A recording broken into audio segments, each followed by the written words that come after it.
देवर्षि श्री नारद मोह की कथा। ये देवर्षि नारद दक्ष प्रजापति को ब्रह्मा जी ने संसार को आगे बढ़ाने के लिए कहा, संतान उत्पत्ति के लिए कहा। अब दक्ष के जितने भी पुत्र होते देवर्षि नारद आते और 3-4 घंटे एकांत में बिठा करके खूब शिक्षा देते और ऐसी शिक्षा देते कि सारे बेटे बैरागी बन के निकल जाते। दक्ष प्रजापति ने सोचा तो इनका स्टॉपेज कम करना पड़ेगा। जितने बच्चे होते सबको बैरागी बना के भेज देते, अगर सब रक्त बन के गृहस्थ कौन बनेगा। देवर्षि नारद को श्राप दे डाला, जाइए आप क्षण भर से ज़्यादा कहीं टिकेंगे नहीं। और तब से देवर्षि नारद चलते ही रहते। चलते चलते देवर्षि नारद की घोर समाधि लग गई। हिमालय की परिक्रमा करते करते एक आश्रम दिखाई पड़ा और उसी आश्रम में देवर्षि नारद की समाधि लग गई। ये कैसे हुआ? भगवान के प्रेम के कारण, भगवान के प्रताप के कारण। कहते दुनिया में हर जगह बद्दुआएं काम करेगी, श्राप किसी का काम करेगा, सब काम करेगा, लेकिन जिसने श्री रघुनाथ जी के चरणों को पकड़ लिया फिर उसके जीवन में कोई बाधाएं नहीं आ सकती। उसका दिया कभी बुझ नहीं सकता, चाहे लाख आंधी तूफान आए, उसका दिया कभी बुझने वाला नहीं है। जिसकी लागे रे लगन भगवान में, उसका दिया रे, उसका दिया रे, उसका दिया तूफान में भी जलेगा। ठीक यही स्थिति देवर्षि नारद की हुई। जिन्हें श्राप लगा था कि क्षण भर से ज्यादा टिक नहीं सकते, उन देवर्षि नारद की समाधि लग गई। और जैसे ही समाधि लगी चारों तरफ हाहाकार मच गया। इंद्रदेव सबसे पहले परेशान हो गए। क्यों परेशान हुए? कहीं हमारी कुर्सी छिन न जाए। सबको कुर्सी की चिंता होती है, आप लोग को भी। जितने लोग कुर्सी पर बैठे हैं वो अपने कुर्सी से हट नहीं सकते। हम उठे कोई और ना के बैठ जाए। तो देवराज इंद्र भी इसीलिए परेशान हो गए कहीं कुर्सियां छिन न जाए। फिर कामदेव जी को भेजा, जाओ इनकी तपस्या भंग करो। कामदेव जी आए, लाख यत्न किए। अब सावधानी से सुनिएगा। लाख प्रयत्न किए, देवर्षि नारद का तप भंग नहीं हुआ। लेकिन जैसे ही कामदेव जी थक हार के देवर्षि नारद के चरणों में दंडवत हुए, देवर्षि नारद की समाधि खुल गई। अर्थात एक प्रणाम ने देवर्षि नारद को समाधि से बाहर कर दिया। ये प्रणाम बहुत खतरनाक होता है। कोई भी व्यक्ति हो, अगर समाज में वो जाए और 2-4 लोग नमस्ते प्रणाम करने लगे तो तुरंत मन में आता है, लग रहा है हम भी कुछ हो गए हैं, अब हम भी कुछ बन गए हैं, अब हमको भी लोग नमस्ते प्रणाम कर रहे हैं। और जैसे ये बात मन में आती है, ये विचार मन में आता है, व्यक्ति के भीतर अहंकार आ जाता है और सब समाप्त हो जाता है। तो जिसे आगे बढ़ना हो वो प्रणाम से बच के रहे। एक लोग प्रणाम करें या 1000 लोग प्रणाम करें, आप तो बस वही बने रहिए जैसे पहले थे। और अगर वही बने रहे तो जीवन में आपको आगे बढ़ने से कोई रोक नहीं सकता। देवर्षि नारद को अभी तक किसी ने प्रणाम, अभी तक समाधि से बाहर नहीं आए, लेकिन जैसे ही प्रणाम किया कामदेव जी ने, समाधि से बाहर आ गए। और जैसे बाहर आए देखा चरणों में कामदेव जी पड़े हुए हैं, उठाया, क्षमा किया और कामदेव जी को विदा किया। लेकिन जैसे विदा किया मन में विचार आया, अरे हमने तो काम को जीत लिया, हमने तो क्रोध को जीत लिया। कोई ऐसा जीव है जो काम को जीत ले? लेकिन मैंने जीत लिया। और यही कामदेव थे, बाबा के पास पहुंचे, शंकर जी के पास, तो जला के भस्म कर डाला। यानी हम उनसे भी बड़े हो गए। चल के पहले उन्हीं को बताया जाए। पहुंचे बाबा के पास, जाकर के जैसे ही पहुंचे प्रणाम किया। बाबा ने पूछा कहाँ थे, बड़े दिनों बाद दर्शन हुए। देवर्षि नारद ने कहा, सरकार आपकी कृपा से हमने काम को परास्त कर दिया, हमने काम को जीत लिया। भगवान शंकर मन ही मन मुस्कुराने लगे। जो देवर्षि नारद आते थे तो राम की कथा सुनाते थे, आज आए हैं काम की कथा सुना रहे। क्या होगा इनका? कहा आपको एक सलाह दूं, कहिए। कहा जो बात आपने हमसे बताई ये भगवान नारायण से न कहिएगा। देवर्षि नारद को लगा कि हमसे जल रहे हैं, ये चाहते नहीं कि लोग हमारे बारे में जाने, हम तो बताएंगे। और अक्सर यही होता है, किसी को अगर कोई चीज बताने के लिए मना कर दो तो लोग और बताते हैं, ये प्रवृत्ति है। देवर्षि नारद पहुंचे भगवान नारायण के पास और यहाँ दर्शन करिए। जैसे देवर्षि नारद भगवान नारायण के पास पहुंचे, भगवान नारायण स्वयं उठ करके आए और देवर्षि नारद को प्रणाम किया। जब देवर्षि नारद ने देखा कि जगत के पिता, जगत के स्वामी नारायण हमें प्रणाम कर रहे हैं, देवर्षि नारद सोचने लगे अब बात तो सही है भाई, हमने भी काम को परास्त किया है, क्रोध को जीत लिया है, तो लेवल में तो आ ही गए हैं हम, तो सही है, ठीक है, प्रणाम कर रहे हैं, अच्छी बात है। अब सोच रहे कोई बात कह देते तो हम अपनी बात बता देते। तब तक भगवान नारायण ने पूछा कि बहुते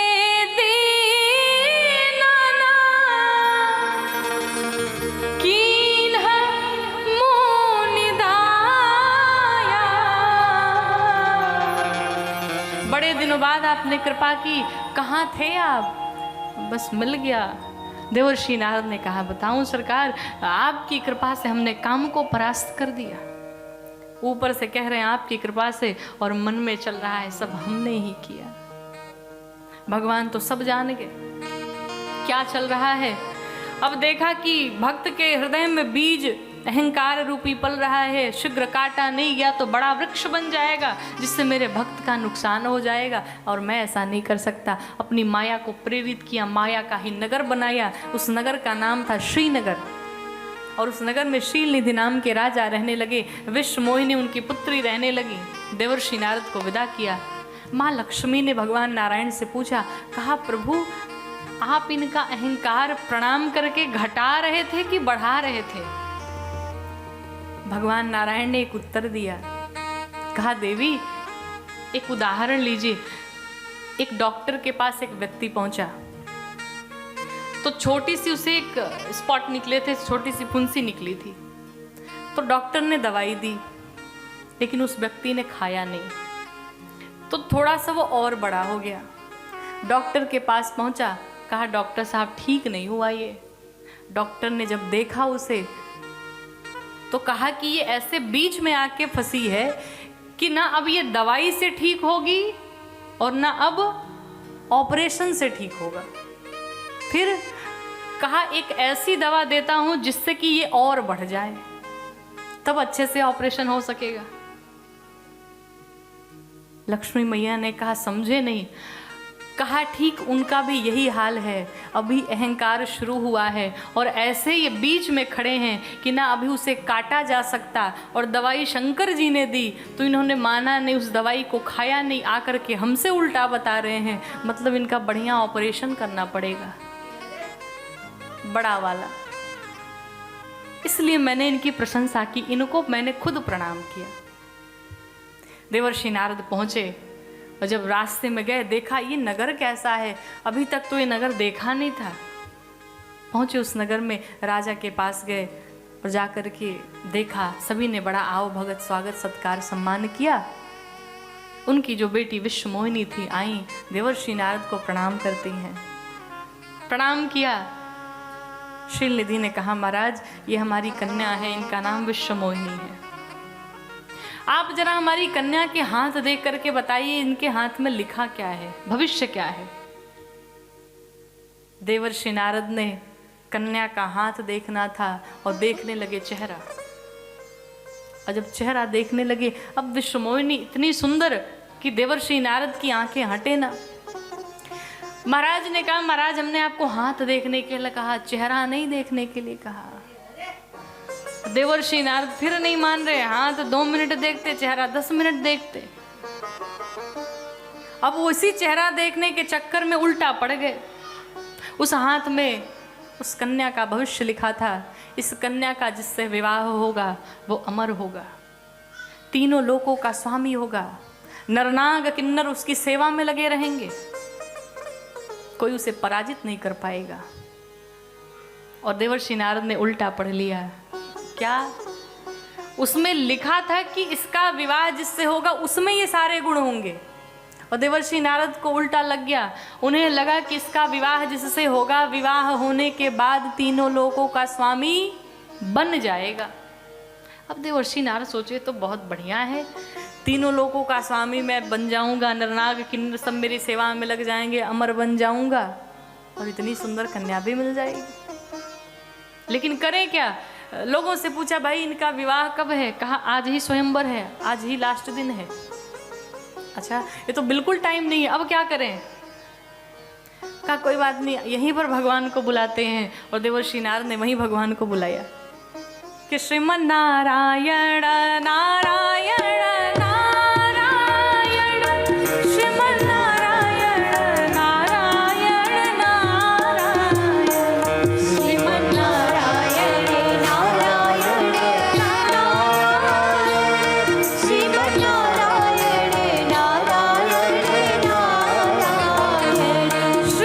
नारायण नारायण नारायण, श्रीमन नारायण नारायण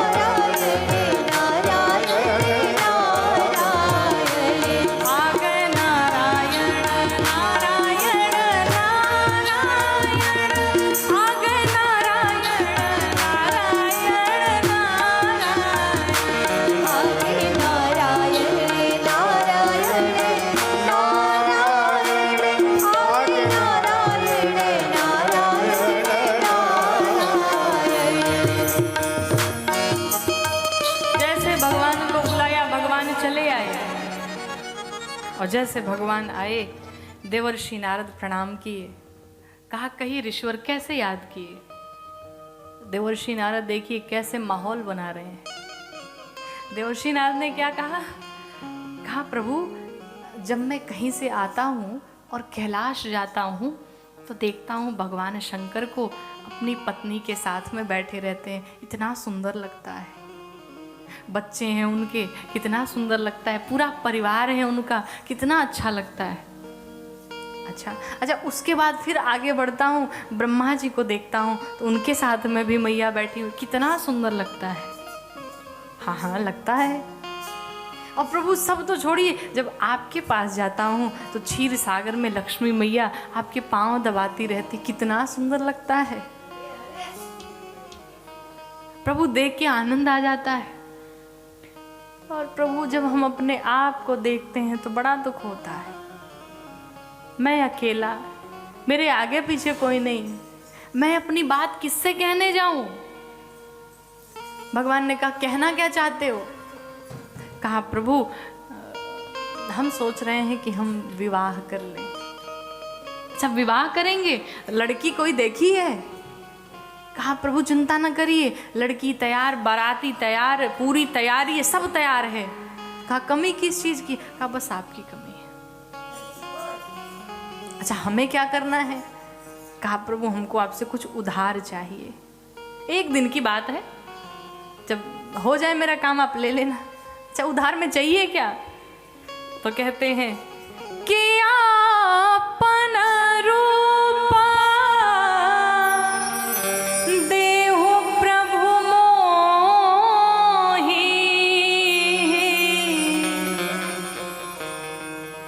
प्रभु मुझे अपना चेहरा उधार दे दीजिए। चेहरा? अच्छा क्या करेंगे? कहा प्रभु विवाह करेंगे। भगवान नारायण सोचने लगे चेहरा हमार विवाह त्वार, ये कैसे संभव है भाई? जिसका चेहरा विवाह भी उसी का होगा। जैसे आजकल लोग अधिकतर करते हैं ना, फोटो किसी दूसरे का दिखाते हैं, विवाह किसी दूसरे से कराते हैं। ठीक यही हुआ। भगवान ने कहा भाई विवाह में कपड़े उधार लिए जा सकते, जूते उधार लिए जा सकते, लेकिन अब चेहरा कोई थोड़ी उधार देगा। जिसका चेहरा विवाह भी उसका। लेकिन उससे पहले देवर्षि नारद के मुख से एक बात निकल पड़ी। क्या? कहा प्रभु जेहि विधि नाथ होई तमोरा। प्रभु जिस प्रकार मेरा हित हो वही करिए, लेकिन शीघ्र करिए, क्यों? टाइम बिल्कुल नहीं है। करऊं सोवेगी ये दास मैं तोरा। प्रभु आप वही करिए जिसमें मेरा हित हो। भगवान ने कहा हित नहीं, परम हित करूंगा। और भगवान ने बंदर का चेहरा दे दिया। सुंदर बनाने के लिए कहा था और भगवान ने बंदर बना दिया, लेकिन सिर्फ चेहरा बंदर बनाया, हाथ पांव अपना ही दिया। जब देवर्षि नारद ने देखा बढ़िया हाथ दिख रहा है, पांव दिख रहा है, देखा भगवान का स्वरूप मिल गया, अब क्या कहना, फोन तो था नहीं कि तुरंत चेहरा देख ले। उछल कूद करते आनंद में पहुंचे बाबा देवर्षि नारद स्वयंवर में। और पहुंचने के पश्चात यहाँ पर देखिए भगवान शंकर ने 2 गणों को भेज रखा था। क्या करने के लिए? लाइव टेलीकास्ट करने के लिए। भाई जो वहां हो रहा है मुझे भी बताते जाना। ये बंदर का चेहरा किसी को दिखाई नहीं पड़ा। किसे दिखाई पड़ा? सिर्फ भगवान नारायण को और देवर्षि नारद को, एक विश्वमोहिनी को। लेकिन गणों ने कहा कि भाई ऊपर से आदेश है कि हमें भी लाइव दिखाया जाए। भगवान ने कहा चलो तुम भी देखो। भगवान के 2 गण आए और उन्होंने देखा जब देवर्षि नारद को। देवर्षि नारद आकर के पहले सिंहासन पर बैठ गए, कहीं से कोई मिस्टेक ना होने पाए। जब बैठे उन गणों ने देखा, कहा वाह वाह, इतना सुंदर राजकुमार आज इस स्वयंवर में आया हुआ है।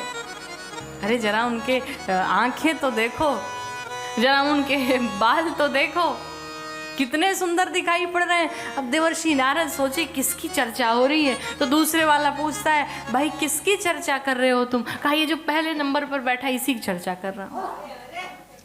अब देवर्षि नारद टाइट हो करके बैठ गए, वाह आज हमारे जैसा सुंदर तो कोई है ही नहीं। भगवान शंकर से गणों ने कहा बाबा इनको तो बंदर बना दिया गया। अब उसी समय विश्वमोहिनी वरमाला लिए हाथ में आती है और जैसे ही जिस पंक्ति में देवर्षि नारद बैठे उस तरफ विश्वमोहिनी ने देखा ही नहीं। गणों ने बाबा शंकर के पास सूचना पहुंचाई, बाबा विश्वमोहिनी ने तो देवर्षि नारद को देखा ही नहीं। एक बार देखा फिर दूसरे तरफ चली गई, फिर मुड़ के देखा ही नहीं। अर्थात बाबा समझ गए भगवान शंकर कहे बस बस लाइव टेलीकास्ट का फल हमें मिल गया। कहा क्यों, क्या हुआ? भगवान शंकर कहते हैं कि जो भगवान का बंदर बन जाता है उसके ऊपर माया का कोई प्रभाव नहीं पड़ता है, उसके तरफ माया मुड़ के भी नहीं देखती। और तभी भगवान शंकर ने निश्चित कर लिया कि आज के बाद मैं भगवान का बंदर बनूंगा। और वही भगवान शंकर भगवान श्री हनुमान जी के रूप में आकर के भगवान की सेवा में लगे। तो देखिए हमें भी बनना है तो भगवान का बंदर बने। क्या बनना है? भगवान का बंदर। भगवान शंकर स्वयं कहते हैं मैं बंदर बन के जाऊंगा, और देवर्षि नारद को बंदर बना दिया। बंदर भी 2 प्रकार के, एक फालतू बंदर, एक पालतू बंदर। फालतू कौन है? जिसका कोई नहीं है, इस डाल से उस डाल, उस पेड़ से उस पेड़, उस गांव से उस गांव। लेकिन जो पालतू बंदर हैं जिनके गले में पट्टा बंधा हुआ है, वो बंदर जो कहते हैं ना, मदारी वाले लेके जब आते हैं तो पहले आते तो कहते थे ससुराल जाओगे, तो लाठी पकड़ के वो जाता था। लेकिन वो बंदर जो पालतू बंदर है उसका नृत्य कोई देखे न देखे, उसका जो भी कार्य है कोई देखे न देखे, लेकिन उस बंदर को अपने खाने की चिंता नहीं है, क्योंकि उस बंदर को पता है मेरा मालिक बैठा हुआ है, शाम को मुझे खिलाएगा अवश्य। इस मदारी से पैसे आए ना आए मुझे उससे कोई मतलब नहीं। ठीक उसी प्रकार से जो भगवान का बंदर बन गया, जिसने अपने गले में रुद्राक्ष का पटका, जिसने अपने गले में तुलसी का पटका बांध लिया, जिसने अपने माथे में तिलक लगा लिया, जिसने रक्षा सूत्र धारण कर लिया, वो भी भगवान का बंदर बन गया। और फिर उसे माया मुड़ के भी नहीं देखती, उसे तो माया पति देखता है। ये प्रभाव है। विश्व मोहिनी गई और भगवान विश्वमोहन के गले में वरमाला पहना दिया। विश्वमोहन ने विश्व मोहिनी की गले में वरमाला पहनाया। बोलिए लक्ष्मी नारायण भगवान की। भगवान विवाह करके ले गए। अब देवर्षि नारद सोचे मिस्टेक हुई कहाँ से? सब तो हमने अच्छा ही किया था, सुंदर भी थे, पहले नंबर पे बैठे भी थे, फिर गलती कहाँ से हुई? देवर्षि नारद सोच में पड़े और जब गणों ने देखा, गणों ने कहा बाबा इस चेहरे पे इस जन्म में तो क्या अगले 7 जन्म माला नहीं मिलेगी, चेहरा तो देखो। और जब चेहरा देखा तो भयानक बंदर का। गणों को शाप दे दिया, जाओ राक्षस बन जाओ। और बाबा देवर्षि नारद बड़े क्रोध में आए, कहते दई हूँ श्राप की मरी हो जाई, जगत मोर उपहास कराई। आज मैं या तो श्राप दे दूंगा या तो मर जाऊंगा। इतना बड़ा अपमान किया मेरा भगवान ने। लेकिन अभी तक ये नहीं पता था कि वही भगवान विवाह भी करके ले गए। अभी नहीं जान रहे थे। भगवान नारायण पहुंचे। भगवान ने सोचा देवर्षि नारद बड़े क्रोध में हैं और अगर कहीं क्षीर सागर में पहुंचे तो पहुंचते पहुंचते इनका क्रोध शांत हो जाएगा, इसलिए चल के अग्नि में और घी डाल दिया जाए। सो भगवान नारायण एक तरफ गरुण जी पर बैठे, एक तरफ माँ लक्ष्मी को बिठाया, एक तरफ विश्वमोहिनी को बिठाया, लेके चल पड़े। और जब देवर्षि नारद ने देखा, जब साथ में दोनों आए आपस में टकराए, देवर्षि नारद ने देखा ये तो वही विश्वमोहिनी जिससे हम विवाह करना चाहते थे। देवर्षि नारद कहते अब समझ में आया आप बड़े कपटी हैं, और कपटी नहीं महाकपटी हैं आप। अरे जब समुद्र मंथन हो रहा था उस समय विष निकला तो शंकर को पिला दिया और स्वयं लक्ष्मी को ले लिया। आप बड़े चतुर हैं, बड़े चालाक हैं। आज तक आपको किसी ने ठीक नहीं किया। परम स्वतंत्र न सिर पर को, भावई मनई करई तुम सो। जो मन में आता है सो करते हैं। जिसको मन करता धनवान बनाते, जिसको मन करता गरीब बनाते, जो इच्छा सो करते। आज तक आपको किसी ने ठीक नहीं किया, लेकिन मैं देवर्षि नारद आज आपको ठीक करके मानूंगा। 3 श्राप देता हूँ। पहला श्राप, जिस मनुष्य का शरीर धारण करके आप गए वही मनुष्य बन करके आप फिर से जाएंगे। दूसरा श्राप, जिस बंदर का स्वरूप आपने मुझे दिया यही बंदर आपकी सहायता करेंगे। तीसरा श्राप, जिस प्रकार से मैं विश्वमोहिनी के वियोग में तड़प रहा हूँ उसी प्रकार से आप भी अपने पत्नी के वियोग में तड़पेंगे। जैसे श्राप दिया भगवान ने सबसे पहले उसे सिरोधार्य किया। जब देवर्षि नारद के ऊपर से भगवान ने अपनी माया हटाई, जब हरि माया दूर निवारी, नहीं तह रमा न राजकुमारी। जैसे अपनी माया हटाई तो ना वहाँ विश्वमोहिनी है, ना वहाँ पर लक्ष्मी जी हैं। भगत के सामने भगत का भगवान खड़ा है। देवर्षि नारद भगवान से क्षमा मांगने लगे। कहा प्रभु मुझे क्षमा कर दीजिए, हमसे इतना बड़ा अपराध हो गया। भगवान ने कहा चिंता न करिए, आपने श्राप दिया नहीं, हमने श्राप लिया है। भगवान के शिव के नाम का जाइए उच्चारण करिए, आपको शांति मिलेगी। वही तो भगवान शिव के गण रावण कुंभकर्ण बन के आए और तब भगवान राम गए और उनका वध किए, उनका उद्धार किए। बोलिए राजा रामचंद्र भगवान की।